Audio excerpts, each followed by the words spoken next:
Now, and then in that special session, if you wanted to do an analysis of the state, that would go through what committee? The Elections Integrity Committee? Well, government oversight. Government oversight. So, and who's the chairman for that? Marty Harbin. Marty Harbin. And so Marty, and they do have subpoena power, so they could call. So they have subpoena power. The government voted on by the full body. And so we could then ask for other evidence. But I think it's going to be so overwhelming in Fulton that shows it's going to be, anywhere from 17 to 34,000 ballots. It's going to tell the story. But we can then look at Coffee County, Ware County, DeKalb, Gwinnett. We could look at all of them and really make our case. Then what I think we can do, and I'm not sure, and I'm not an attorney, but I think we can ask for our 16 electoral college votes back and park them here and just say we don't want those part of the vote. So you have you have the authority to basically, in a sense, decertify your 16 electoral votes. Just don't give them to Trump. Just park them here. Bring them back and park them in Georgia.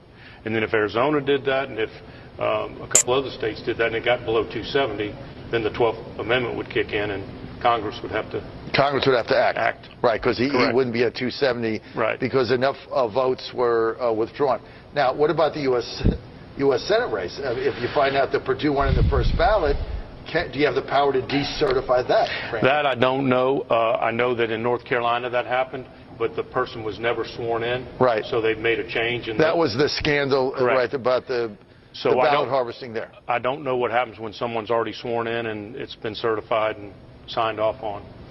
But we will look at every legal avenue we have because I'm quite sure that there was more than 5,000 ballots that were counterfeit in that race. Well, that was the difference, right?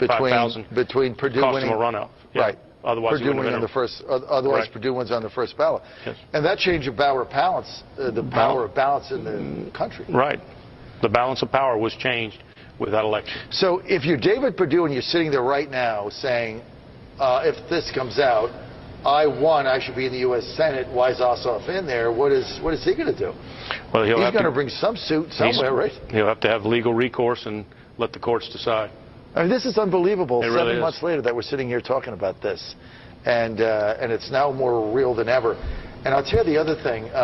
You were right. Everybody thought that Democrats and the fake news, lying, corrupt media, that's really what they are. They thought on January 20th, Biden's hand the Bible, it would all go away. Oh, there's no question in my mind. Like both Republicans and Democrats who didn't want to get involved said, let's get to January 20th, run the clock out. And some people hid under their desk. Let's run the clock out, get him sworn in, and then it all's over.